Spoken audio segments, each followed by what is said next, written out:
Welcome to আর রান্নাঘর। বন্ধুরা, আজকের রেসিপি আলু মাটন কষা। তাও আমার এক ইউটিউবের বন্ধু অয়ন বিশ্বাস, যে আমাকে অনুরোধ করেছিল যে ম্যাডাম আলু মাটন কষা দেখান। তারই অনুরোধে আজকে আমি আলু মাটন কষা নিয়ে হাজির হয়েছি, কারণ আমার ইউটিউব আপনাদের ভালোবাসাতেই চলছে। তো যাই হোক, প্রথমে মাটন ধুয়ে পরিষ্কার করে নিলাম। এবার কড়াইয়ে সর্ষের তেল গরম করে প্রথমে ডুমো ডুমো করে কেটে রাখা আলু, হলুদ আর লবণ দিয়ে সর্ষের তেলে ভেজে নিচ্ছি। অনেক সময় আমি কিন্তু আলু ভাজি না, কাঁচা আলুও মাটনে দিয়ে থাকি। আমার প্রত্যেকটা রান্নার টেকনিক আলাদা, এবং আমি একই রকম রান্না প্রতিদিন করি না। একই রান্না কিন্তু আলাদা আলাদা পদ্ধতিতে করে থাকি। আজকে আলুগুলো ভেজে নিলাম। এরপর কড়াইয়ে সর্ষের তেলে দুটো শুকনো লঙ্কা, একটা তেজপাতা, 1 চামচ গোটা জিরে, একটা দারচিনি এবং 3টে মতো এলাচ দিয়ে দিলাম। দেওয়ার পর যে মাটনগুলো ধুয়ে পরিষ্কার করে রেখেছিলাম সেই মাটনগুলো দিলাম।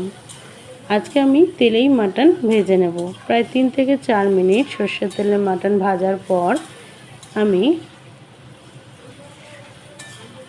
এবার 1 চামচ হলুদ গুঁড়ো দিয়ে দেবো, কারণ আমরা যে কোনো জিনিস ভাজার সময় একটু হলুদ ব্যবহার করি, তাই হলুদ দিয়ে আর একটু ভেজে নিয়ে এবার উপর থেকে আমি কাঁচা পেঁয়াজ দিয়ে দিলাম।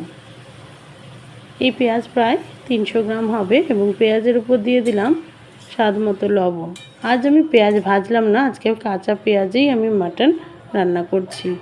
পেঁয়াজগুলো যখন গলে গেল, একদম নরম হয়ে গেছে দেখুন, আর দেখা যাচ্ছে না, তখন আমি একটা বড় সাইজের টমেটো কেটে রেখেছিলাম সেটা দিলাম। 1 চামচ দিলাম টক দই, 1 চামচ রসুন বাটা, 1 চামচ আদা বাটা, 1 চামচ হলুদ গুঁড়ো, 1 চামচ শুকনো লঙ্কার গুঁড়ো, 1 চামচ জিরে গুঁড়ো, 1 চামচ ধনে গুঁড়ো এবং 1/2 চামচ মতো গরম মশলা গুঁড়ো। সমস্ত কিছু দিয়ে এবার শুধু কষিয়ে নেওয়ার পালা।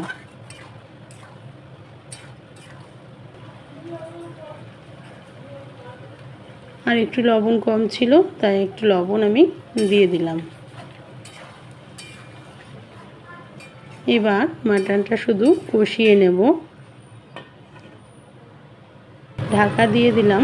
ঢাকা দিলে মাটন তাড়াতাড়ি সেদ্ধ হয় এবং কষানোও ভালো হয়।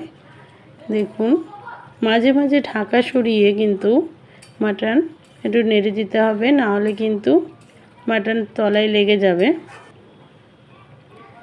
যখন সব মশলাগুলো ভালো করে কষানো হয়ে গেছে, তখন যে ভাজা আলু, সে ভাজা আলু দিয়ে দিলাম।